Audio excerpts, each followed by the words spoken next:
안녕하세요. Alors bienvenue sur la chaîne de Sunnyside. Alors aujourd'hui je vais vous parler pour la seconde fois des cours de K-pop à Myeongdon. Donc comme je vous ai expliqué, c'est tous les mercredis, mais vous vous posez peut-être quelques petites questions à propos des cours. Donc on lance le générique et ensuite je vous en parle pendant quelques minutes.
Poser quelques questions à propos des cours. Donc dans un premier temps, faut savoir qu'il n'y a pas vraiment de niveau. Vous pouvez commencer à être débutant, être danseur professionnel.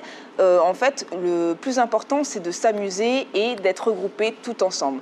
Franchement, la prof, elle prend vraiment le temps de nous apprendre pas par pas. Donc au début, on a un grand écran où on voit la chorégraphie.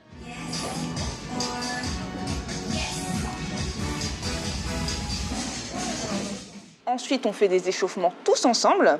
Et puis après, on fait des mouvements et elle décompose vraiment. Donc moi, je suis débutante, je ne suis pas une grande danseuse. Et pourtant, je m'améliore. Ça fait déjà 2 mois. Oui, je pense que ça fait à peu près 2 mois que je fais de la K-pop. Et je trouve que franchement, si vous suivez un petit peu mes vidéos, vous allez voir que je m'en sors plutôt pas mal.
Alors peut-être vous vous demandez, qu'est-ce qui se passe si je suis timide? Parce que ça peut arriver de se dire « Ah, c'est la première fois que je viens de loin, les gens ils vont me regarder, je vais pas être bien en fait. » Dites-vous simplement qu'on est tous là pour la même chose, juste apprendre à danser ou avoir du fun. Donc moi je trouve que vous ne devez pas vous poser la question si c'est pour vous ou pas. Venez vraiment dans les cours et vous verrez, on est tellement concentré sur ce qu'on fait qu'on ne fait pas trop attention à ce qui se passe autour. Et même si le Seoul Global Culture Center, enregistre une vidéo à la fin de la leçon, vous n'êtes pas obligé d'être dessus. Vous pouvez très bien être spectateur, personne ne vous en voudra. On est tous là vraiment pour s'encourager et on montre un petit peu ce qu'on sait faire au fur et à mesure de la leçon. Donc il y a c'est pas des battles, mais voilà, on va montrer que on a compris les pas et que voilà, on s'amuse juste un petit peu. Donc vraiment, n'ayez pas peur.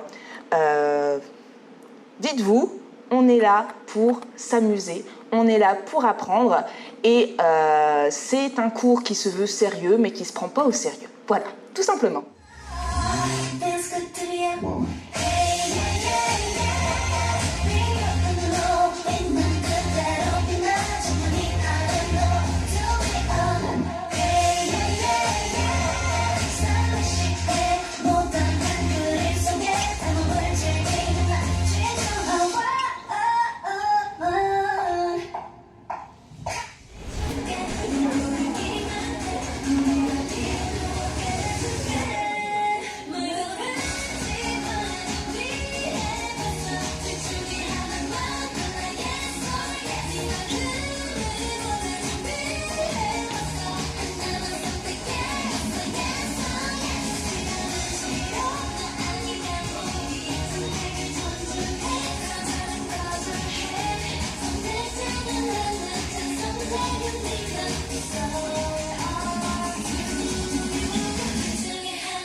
Alors, si vous êtes intéressé par les activités que propose le centre, il suffit juste de vérifier sur leur site internet. Je vais mettre en lien le site, je vais vous montrer un petit peu comment on s'enregistre.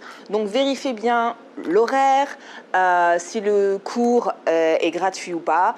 Qu'est-ce qui se passe en fait? Vous avez différents cours, vous avez des cours de coréen, vous avez des cours de cuisine, vous avez des cours de K-pop. Il y a aussi des activités, des concerts, des visites. Donc, je vous invite vraiment à regarder. Ils mettent à jour tous les mois, en fait. Donc, vous avez le planning mensuel. Vous ne pourrez pas voir pour les autres. Donc, il faut souvent y aller et checker. Une fois que vous êtes enregistré, vous pouvez voir, vous avez vraiment une rubrique dédiée à toutes les activités que vous faites et il demande juste d'être présent en fait, parce que si vous prenez une place alors qu'il y en a qui sont en attente, vous êtes pénalisé et je trouve ça totalement normal. Donc faites attention un petit peu à ça, mais sinon franchement c'est super bien pour les étrangers qui viennent en Corée, ça permet de voir vraiment différentes choses à propos de la culture. Donc voilà, moi je suis vraiment contente de pouvoir participer et la prochaine fois, peut-être je vous parlerai ou interviewerai des personnes, j'espère mon professeur, quand je parlerai un petit peu mieux coréen, voilà. Bon, je vous dis à la prochaine, annyeong. Merci d'avoir regardé la vidéo et n'hésitez pas à vous abonner, à activer la cloche et lâcher un like et vous pouvez me suivre sur Sunnyside sur Instagram.